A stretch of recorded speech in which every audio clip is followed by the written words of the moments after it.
space, you must explore the universe. And that's the motivation to accelerate humanity's future in understanding the universe and extending the light of consciousness to the stars.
We have a profoundly important announcement to make, which is the most epic chip-building exercise in history by far.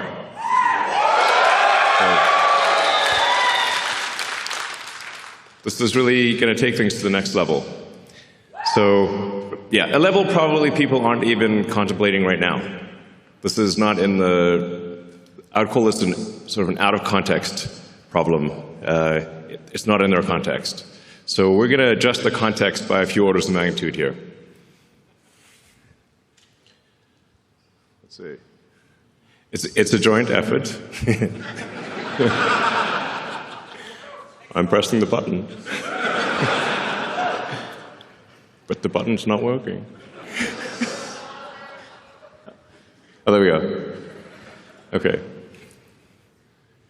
So, yeah, we aspire to be a galactic civilization. So I think the future that everyone, well, most people, I think, would agree is the most exciting is one where we are out there among the stars, where we are not forever confined to one planet, that we become a multi-planet species, like the best science fiction that you've ever read. You know, Star Trek, or Ian Banks, or Asimov, or Heinlein. And we want to make that real. Yeah, not just fiction. Turn science fiction to science fact. That's the glorious, exciting future that I certainly look forward to.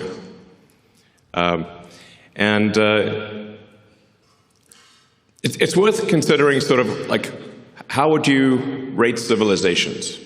You know, there was a physicist, I think it was Russian, in the 60s, Kardashev. He thought about, at a high level, how would you consider any given civilization? And he said, well, if you're type 1, you're using most of the energy of your planet. And we actually still have quite a ways to go to be properly a type 1. We're still using a tiny fraction of the sun's energy that reaches our planet. Let's see. Yeah, there we go. But the Earth only receives about 0.5 billionth of the sun's energy. So the sun is truly enormous. The sun is 99.8% of all mass in the solar system. So sometimes people will ask me, like, what about, you know, other power sources of power on Earth? Like, what about fusion on Earth? Well,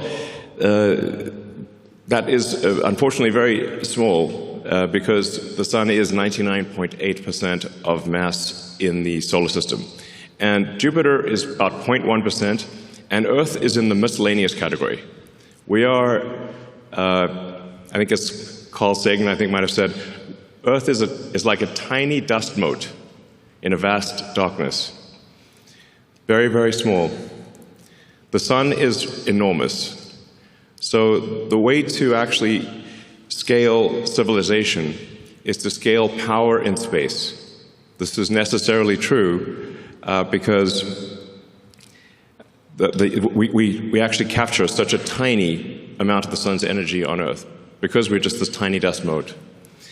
Another way to think of it is roughly like electricity production on Earth of all of civilization is only about 1/trillionth of the sun's energy, which means if you increase civilizational power output by 1,000,000, you would still only be 1/1,000,000th of the sun's energy. I mean, it's awe-inspiring to consider that, just how tiny we are in the grand scheme of things. And yeah, we often get sort of caught up in these sort of squabbles on Earth that are really very sort of minor things when you consider the grandness of the universe. And so I think it is important, actually, to consider the grandness of the universe and what we can do that is much greater than what we've done before, as opposed to worry about sort of small squabbles on Earth type of thing. And not much point in that. Yeah, we want to be a civilization that expands to the galaxy with spaceships that anyone can go anywhere they want at any time. That would be epic. And have a city on the moon, cities on Mars, populate the solar system, and send spaceships to other star systems. That sounds like the best possible future. You know? So to do that, we need to harness the power of the sun. And so a terafab, while it is enormous, a terawatt of compute per year is enormous by our sort of civilizational standards. It is still just one step along the way of being even a Kardashev. You still have a long way to go to even be a Kardashev 2 level civilization, and you're not even registering as a Kardashev 3. So it's a very big thing by current human standards, but still small in the grand scheme. But very difficult for humans. So to accomplish this very difficult goal really requires a combination of efforts of SpaceX, XAI, and Tesla working together to create this epic Terafab project. So.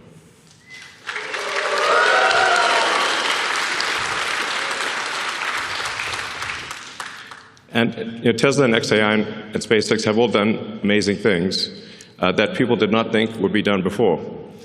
So there's the Giga Texas fab here. There's the Optimus robot that's being built. There's a global supercharging network. There's really quite a lot.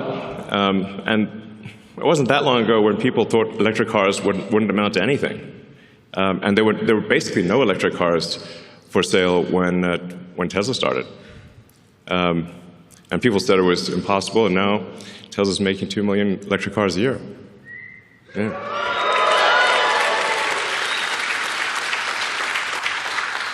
And then XAI, although it's a new company, now part of SpaceX, has also built the first gigawatt scale compute cluster, which in record time. Jensen Huang from NVIDIA said he'd never seen anything built so fast in his life before. So a great compliment from NVIDIA. And then SpaceX, well, I guess you can read it for yourself. Or you already know.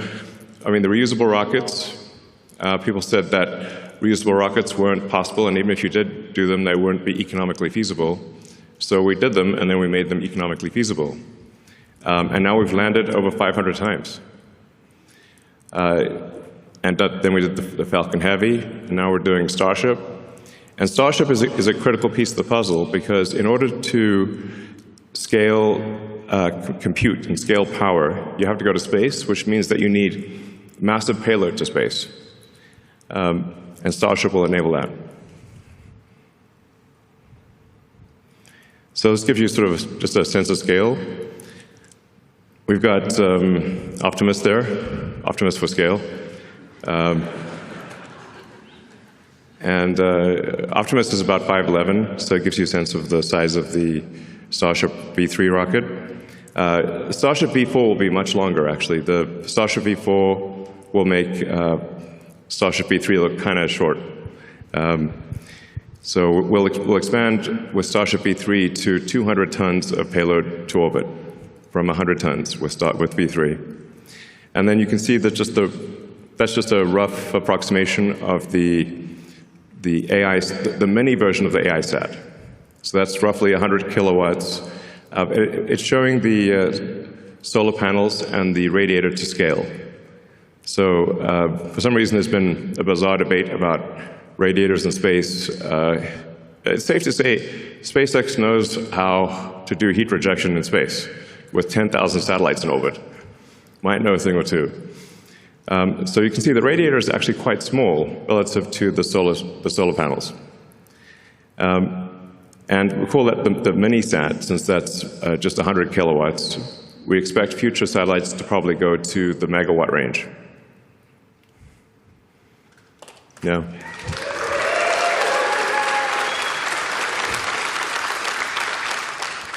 So in order to get to the terawatt of compute per year, you need about 10 million tons to orbit per year, and at 100 kilowatts per ton. So, but we're confident this is feasible. Like, no new physics or impossible things are required to get there. So I'm confident, actually, that SpaceX will get to 10 million tons to orbit per year. And then we're building up to a terawatt of solar. So that solves will solve the solar problem, the power generation. So then the key missing ingredient is therefore a terawatt of compute. So this announcement is about solving the key missing ingredient. To give you a sense of what we're talking about, the current output of AI compute is roughly 20 gigawatts per year. This chart explains why we need to build the Terafab. Because all of the rest of the output from Earth is about 2% of what we need. So if you add up all the fabs on Earth combined, they're only about 2% of what we need for the terawatt project, or Terafab project. So, you know, we certainly want our existing supply chain to be clear. We're very grateful to our existing supply chain, to Samsung, TSMC, Micron, and others. And we would like them to expand as quickly as they can, and we will buy all of their chips. I have said these exact words to them. But there's a maximum rate at which they're comfortable expanding, but that rate is much less than we would like. And so we either build the Terafab or we don't have the chips. And we need the chips, so we're going to build the Terafab.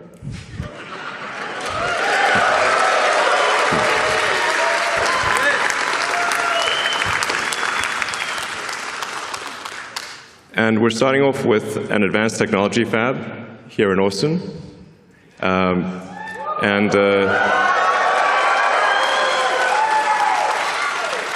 I believe Governor Abbott is in the audience. I'd like to thank Governor Abbott and the state of Texas for their support. All right. So in the advanced technology fab, we will have all of the equipment necessary to make a chip of any kind, logic or memory, and we will also have all of the equipment necessary to make the lithography masks. So in a single building, we can create a lithography mask, make the chip, test the chip, make another mask, and have an incredibly fast recursive loop for improving the chip design. To the best of my knowledge, this doesn't exist anywhere in the world. where you've got everything necessary to build logic, memory, and do packaging, and test it, and then do the masks, improve the masks, and just keep looping it. So, and we're not just going to do conventional compute in this. I think there's some very interesting new physics that is potentially, that actually I'm confident will work. It's just a question of when. So this is we're really going to push the limit of physics in compute. And we're going to try a bunch of wild and crazy things, which you can do if you've got that fast iteration loop. That I can't emphasize enough the importance of being able to make a chip, test it, and then change the design, do another one, and have that in a single building. I think that our recursive improvement with that situation is probably an order of magnitude better than anything else in the world. Yeah.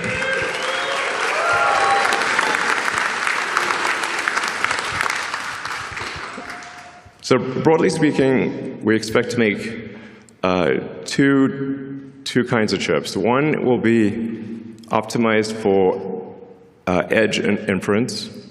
So that'll be used primarily in Optimus and in the cars, but especially in Optimus, because I expect the robots, humanoid robots, to be made 10 to 100 times more than the volume of cars. So, you know, if vehicle production on Earth is about 100 million vehicles a year, and I expect humanoid robot production to be somewhere between 1 billion and 10 billion units a year. So it's a lot.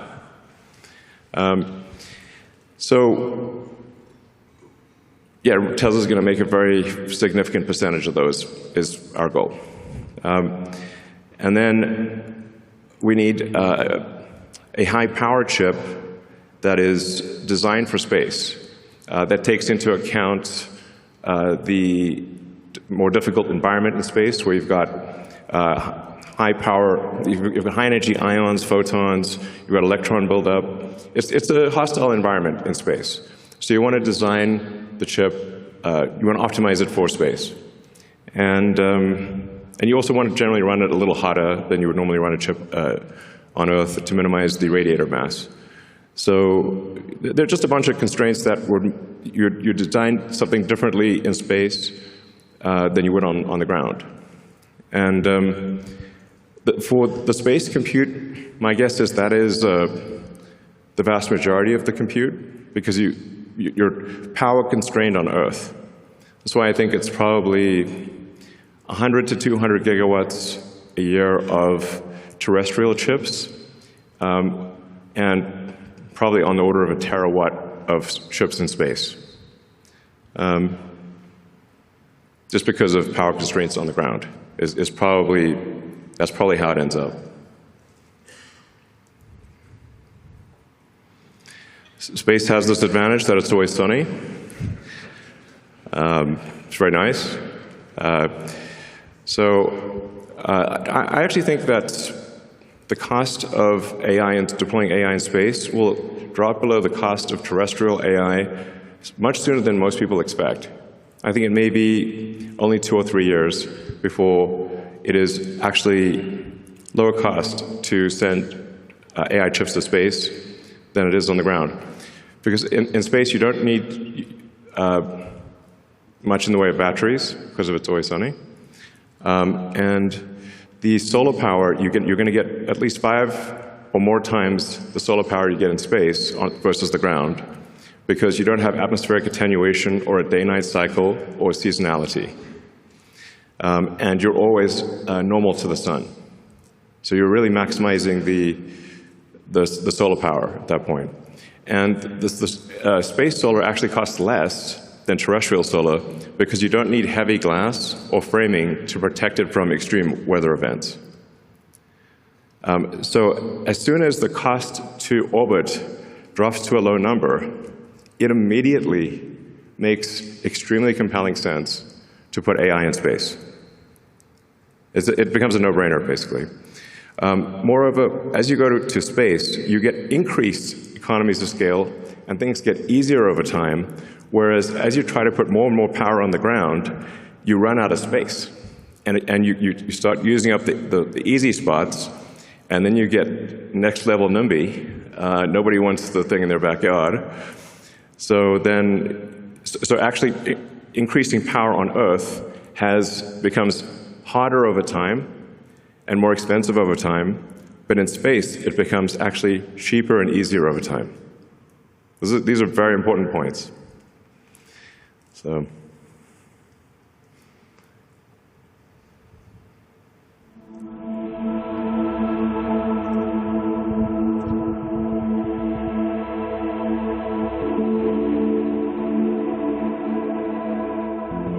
Yeah.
So what you just saw there was, because of course you're asking what's on your mind is, well, what do you do after a terafab? Don't think small. Well, yeah, good point. So we, how do you get to a petawatt is the obvious next question. And you get there by having an electromagnetic mass driver on the moon with robots, with Optimi, and obviously lots of humans. And with that, you can send a petawatt. You can create a petawatt of compute and send that to deep space.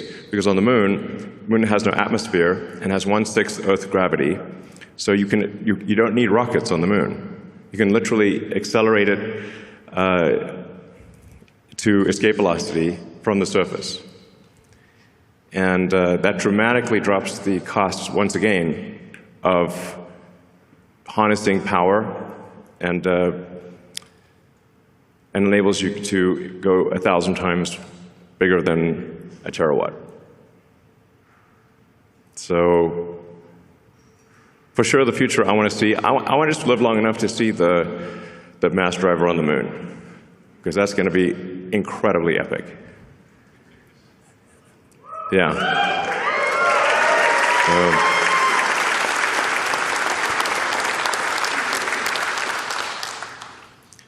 That should hopefully get us to 1/millionth of the sun's energy at least. Humbling to think about that. But 1/millionth of the sun's energy would be 1,000,000 times bigger than Earth's economy, so it's good from that perspective. And then, yeah, you expand beyond that to the planets, to the other stars, and create the most exciting possible future that I can imagine. So.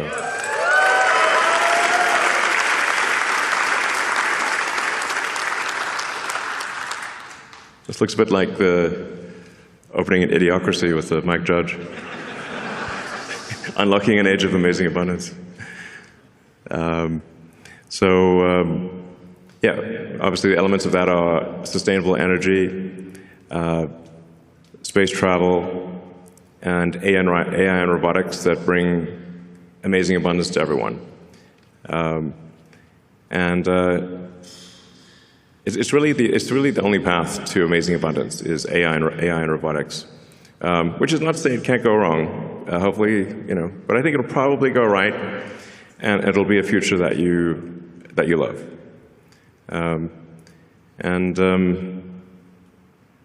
It's the best future I can think of, at least.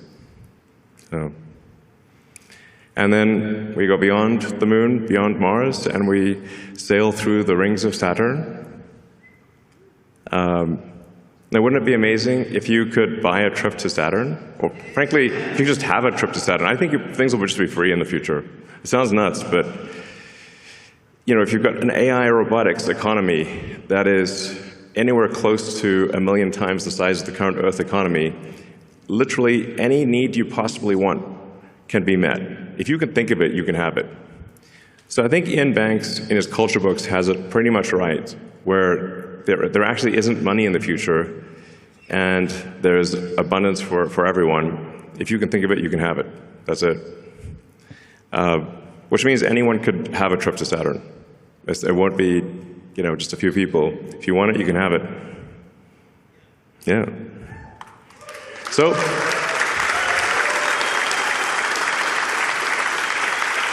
yeah, join us on this journey, and help us design incredible chips and make incredible chips and build a terawatt of chips, a terawatt of solar, and 10 million tons to orbit per year. Thank you.